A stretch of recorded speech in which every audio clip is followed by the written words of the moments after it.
بسم اللہ الرحمن الرحیم۔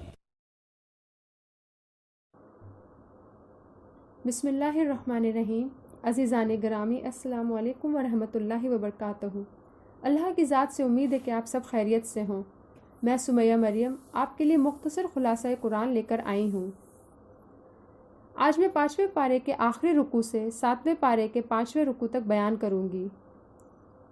پچھلے پارے میں ایک بات یہ کہی گئی تھی کہ جب کوئی سلام کرے یعنی السلام علیکم کہے تو اسے اس سے بہتر جواب دینا چاہیے، ورنہ کم سے کم اتنا ہی لوٹا دینا چاہیے۔ یہ اتنا اہم معاملہ ہے کہ اگر کوئی سلام کا جواب سلام سے نہ دے تو گویا اس نے اس کا سلام بھی قبول نہیں کیا۔ اس بات کی اگر اجازت دے دی جائے تو معاشرے میں ایک دوسرے سے نفرتیں بڑھیں گی، انتشار ہوگا اور شیرازہ بکھر جائے گا۔ اس گناہ سے معاشرے کو محفوظ رکھنے کے لیے چھٹے پارے لا یحب اللہ کو ان الفاظ سے شروع کیا گیا ہے کہ اللہ سب کچھ سننے اور جاننے والا ہے۔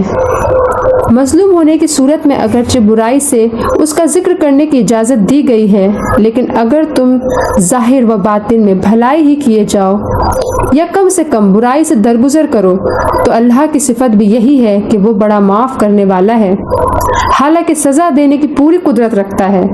گویا بتایا کہ عفو و درگزر کی عادت ڈالو۔ جس اللہ سے تم قریب ہونا چاہتے ہو اس کی شان یہ ہے کہ وہ نہایت حلیم اور بردبار ہے، سخت سے سخت مجرموں کو بھی رزق دیتا ہے اور بڑے سے بڑے قصور بھی معاف کرتا چلا جاتا ہے۔ لہٰذا اس سے قریب ہونے کے لیے تم بھی اعلیٰ حوصلہ اور وسیع النظر بنو۔ پھر بتایا کہ جس طرح کھلم کھلا انکار کفر ہے، اسی طرح اپنی شرائط پر ایمان لانا بھی کفر ہے، یعنی ہم ایمان لاتے ہیں، فلاں رسول کو مانیں گے اور فلاں کو نہیں مانیں گے، اور اسلام اور کفر کے بیچ میں راستہ نکالنے کی کوشش، یہ سب بھی کفر ہے۔ یہود کی تاریخ دہرائی کہ وہ کس طرح گناہ پر گناہ کرتے چلے گئے، مگر ہم نے پھر بھی ان کے ساتھ معافی کا سلوک کیا۔ ایسے لوگوں سے اب بھلائی کی امید نہیں رکھنی چاہیے۔ پھر خاص طور پر عیسائیوں کی تنبیہ فرمائی کہ اللہ نے قرآن کی شکل میں جو نور مبین خلق کی رہنمائی کے لیے اتارا ہے اس کی قدر کرو اور گمراہی چھوڑ کر ہدایت پر آ جاؤ۔ عیسائیوں سے کہا کہ اپنے دین میں غلو نہ کرو۔ غلو یہ ہے کہ جو چیز پاؤ بھر ہے اسے سیر بھر قرار دیا جائے، دین میں جو چیز مستحب ہے اسے فرض اور واجب قرار دیا جائے، اور جو شخص مجتہد ہے اسے امام معصوم بنا دیا جائے، اور جسے اللہ نے رسول اور نبی بنایا ہے اسے الہی صفات میں شریک قرار دیا جائے، اور تعظیم سے بڑھ کر اس کی عبادت شروع کر دی جائے۔ یہ لوگ اس غلو کو دین کی خدمت اور بزرگوں کی عقیدت سمجھتے ہیں، حالانکہ اللہ کے نزدیک یہ جرم ہے۔ عیسائیوں کی مثال اللہ نے دی کہ انہوں نے مسیح ابن مریم کو اللہ کے رسول سے آگے بڑھا کر اللہ کا بیٹا بنا دیا۔ مسلمانوں کو بھی غلو سے بچنا چاہیے۔ سورہ مائدہ میں اللہ تعالیٰ نے ذکر کیا کہ اس نے آخری امت کی حیثیت سے مسلمانوں سے اپنی آخری اور کامل شریعت پر پوری پابندی کے ساتھ قائم رہنے اور اس کو قائم کرنے کا عہد لیا ہے۔ یہی عہد پہلے اہل کتاب سے لیا گیا تھا، مگر وہ اس کے اہل ثابت نہیں ہوئے۔ اب مسلمانوں سے عہد لیا جا رہا ہے کہ تم پچھلی امتوں کی طرح اللہ کی شریعت کے معاملے میں خائن اور غدار نہ بن جانا، بلکہ پوری وفاداری کے ساتھ اس عہد کو نبھانا، اس پر خود بھی قائم رہنا اور دوسروں کو بھی قائم رکھنے کی کوشش کرنا، اس راہ میں اپنی پوری عزیمت اور پامردی کے ساتھ تمام آزمائشوں اور خطرات کا مقابلہ کرنا۔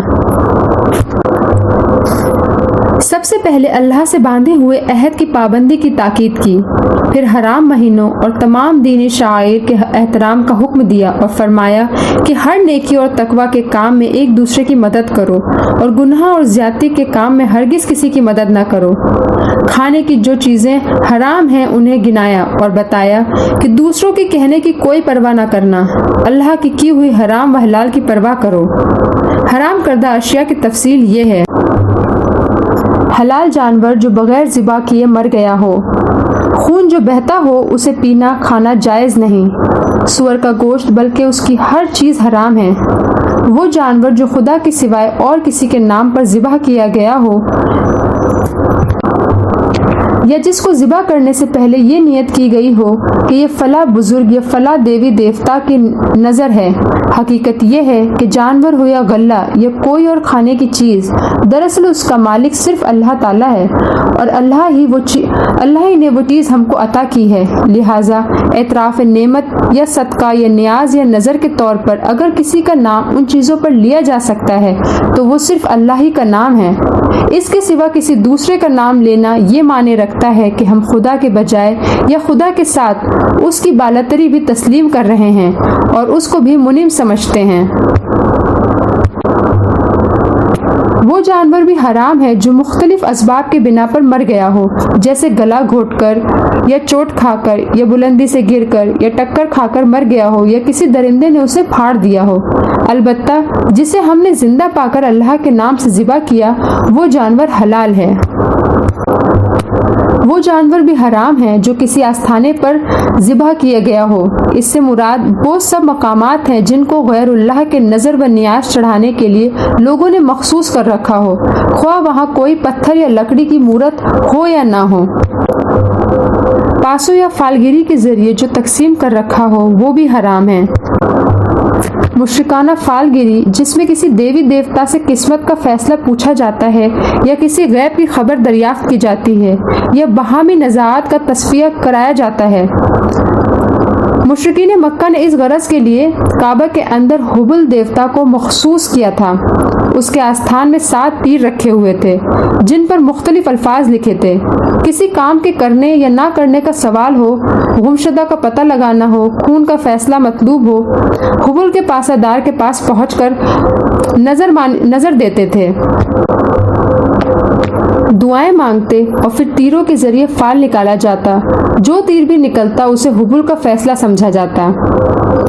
تو ہم پرستانہ فال گیری جیسے رمل، نجوم، جفر، شگون، نشتر بھی حرام ہیں۔ نیز جوئے کی قسم وہ ساری کھیل جن میں انعامات کی تقسیم حقوق اور خدمات اور عقلی فیصلوں پر رکھنے کی بجائے محض اتفاقی امر یا نمبرات پر رکھ دی جائیں، جیسے لاٹری، معمے وغیرہ۔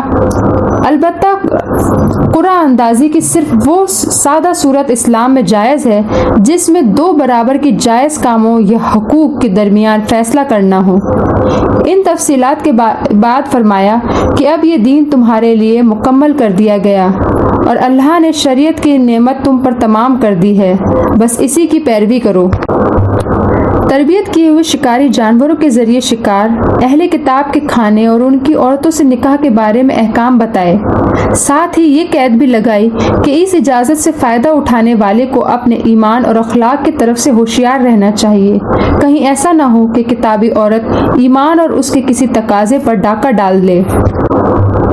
نماز کے لیے وضو کا حکم اور مجبوری کی حالت میں تیمم کی اجازت دی۔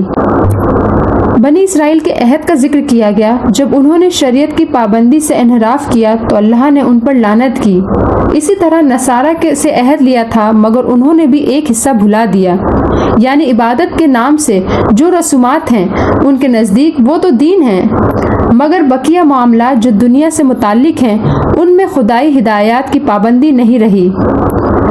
اس وجہ سے اللہ نے ان کے اندر انا اور اختلافات کی آگ بھڑکا دی۔ وہ آخرت تک اس کی سزا بھگتیں گے۔ گویا مسلمانوں کو تنبیہ کی جا رہی ہے کہ وہ عہد کی پابندی کریں۔ اگر وہ یہود و نصارہ کے راستے پر چلیں گے پھر ان کا بھی وہی انجام ہوگا۔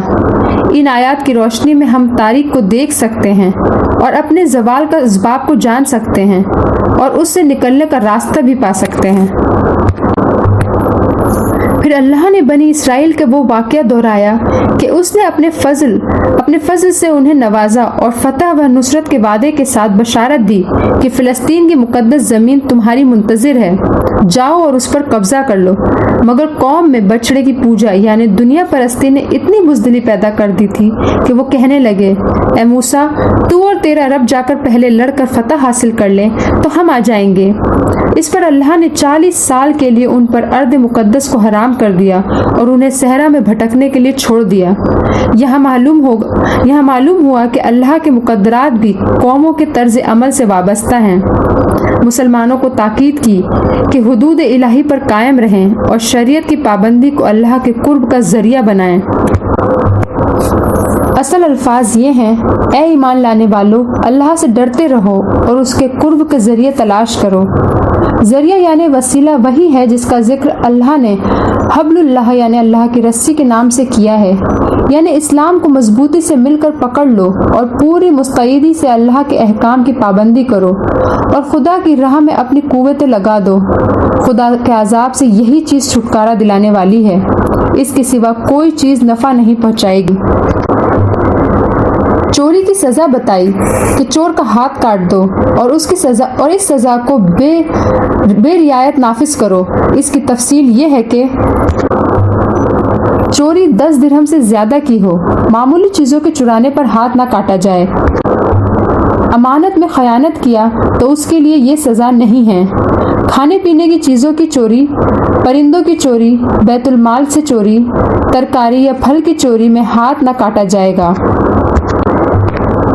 اس کا مطلب یہ نہیں کہ بالکل سزا نہیں دی جائے گی، بلکہ قاضی اپنے ثواب دید کے مطابق مجرم کو سزا دے سکتا ہے۔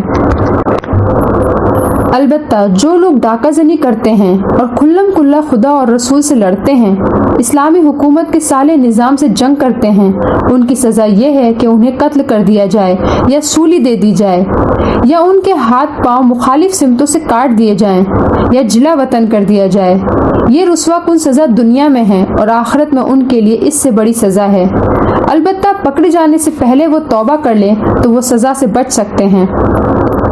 قسموں کو پورا کرنے کی تاکید کی اور اگر کسی جائز سبب سے قسم توڑنی پڑے تو اس کا کفارہ ادا کرنے کا حکم دیا کہ 10 مسکینوں کو اوسط درجے کا کھانا کھلاؤ یا انہیں کپڑے پہناؤ یا ایک غلام آزاد کر دو یا 3 دن کے روزے رکھ لو۔ پھر بتایا کہ شراب، جوا اور خدا کے سوا کسی چیز کی عبادت کے لیے گڑنا یہ سب شیطانی کام ہیں، تاکہ شیطان ان چیزوں کے ذریعے مسلمانوں کے درمیان عداوت اور بغض ڈال دے اور تمہارے خدا کی یاد اور نماز سے روک دے۔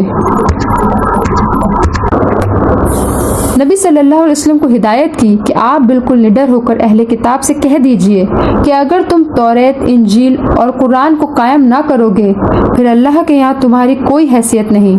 خدا سے صرف ان کو نسبت حاصل ہوگی جو ایمان اور عمل صالح سے نسبت قائم کریں گے۔ نصارہ کے کفر کو بیان کیا کہ انہوں نے عیسیٰ علیہ السلام کی تعلیمات کے بالکل خلاف حلول یعنی خدا کے حضرت عیسیٰ علیہ السلام اور مریم علیہ السلام میں اتر آنے اور اسی طرح 3 خداؤں کے عقیدے گڑھ لیے ہیں۔ اس کے بعد حضرت عیسیٰ علیہ السلام اور مریم علیہ السلام کا اصل مرتبہ ظاہر کیا۔